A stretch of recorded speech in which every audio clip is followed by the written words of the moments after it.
In diesem Video erkläre ich dir, wie du Wolfram Alpha startest und in den mathematischen Eingabemodus wechselst. Danach zeige ich dir, wie du mit Wolfram Alpha einfache Rechenaufgaben löst. Zuerst starten wir Wolfram Alpha.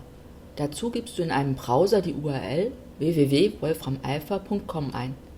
Wolfram Alpha bietet dir zwei Möglichkeiten, mathematische Rechenaufgaben einzugeben. Erstens: Du kannst deine Rechnung in natürlicher Sprache eingeben, wobei natürliche Sprache die englische Sprache und nicht die deutsche Sprache meint.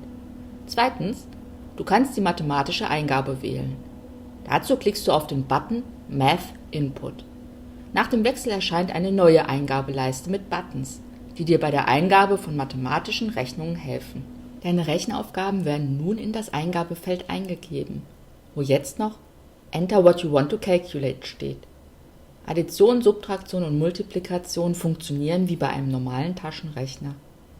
Um beispielsweise 3 mal 4 plus 5 minus 10 auszurechnen, geben wir genau das in das Eingabefeld ein. Danach drücken wir die Return-Taste bzw. die Enter-Taste. Wie du siehst, werden jetzt unterhalb der Eingabeleiste neue Ausgaben angezeigt. Als erstes versucht Wolfram Alpha, deine Eingabe zu interpretieren. Was Wolfram Alpha glaubt, verstanden zu haben, wird in der Zeile Input angezeigt. So kannst du überprüfen, ob du alles richtig eingegeben hast und vor allem, ob Wolfram Alpha deine Eingabe korrekt verstanden hat. In der Zeile danach steht das Ergebnis, also das Resultat. Da Wolfram Alpha aber nur Englisch beherrscht, findest du dein Ergebnis in der Zeile Result. Das sind die zwei wichtigsten Ausgaben. Darüber hinaus liefert aber Wolfram Alpha noch weitere Ergebnisse, die interessant sein können. Vorsichtiger müssen wir sein, wenn wir dividieren, also teilen wollen. Wie in der englischen Sprache verwenden wir dazu einen Schrägstrich und nicht den Doppelpunkt. 10 durch 2 wird also als 10-2 eingegeben. Wolfram Alpha interpretiert diese Schreibweise direkt als Bruch, wie du in der Inputzeile überprüfen kannst. Direkt darunter findest du das exakte Resultat 5. Wenn jedoch eine Zahl nicht ohne Rest teilbar ist, wie beispielsweise 20 durch 6, gibt Wolfram Alpha zwei Ergebnisse aus. Als erstes wird das exakte Ergebnis, das sogenannte Exact Result, ausgegeben. Bei 20 durch 6 ist das der gekürzte Bruch 10/3. Als zweites Ergebnis wird eine Näherung angezeigt.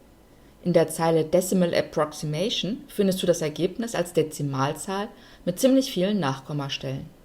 Wenn du dir bei der letzten Rechnung die Dezimalzahl aufmerksam angesehen hast, ist dir vielleicht aufgefallen, dass dort ein Punkt steht, wo wir ein Komma erwarten würden. In der englischen Sprache wird generell ein Punkt verwendet und nicht ein Komma, um Dezimalzahlen zu schreiben. Daher verwendet auch Wolfram Alpha den Punkt als sogenanntes Dezimaltrennzeichen. Sei bitte bei der Eingabe von Dezimalzahlen vorsichtig und kontrolliere stets in der Inputzeile, ob Wolfram Alpha deine Eingabe korrekt verstanden hat. Angenommen, du willst den Umfang eines Kreises mit Radius 5 berechnen und gibst dazu 2 mal 3,141 mal 5 ein. Dann siehst du in der Inputzeile, dass Wolfram Alpha das Komma weggelassen hat und aus 3,141 die Zahl 3141 gemacht hat. Und damit ist natürlich das berechnete Ergebnis 31.410 viel zu groß. Tauschst du hingegen im Eingabefeld das Komma durch einen Punkt aus, so interpretiert Wolfram Alpha deine Eingabe korrekt und berechnet das richtige Ergebnis. Kleiner Tipp: Direkt das Wort Pi in das Eingabefeld schreiben funktioniert ebenfalls wunderbar und liefert dir sogar noch genauere Ergebnisse. In diesem Video hast du gelernt, Wolfram Alpha zu starten und einfache Rechenaufgaben in das Eingabefeld einzugeben.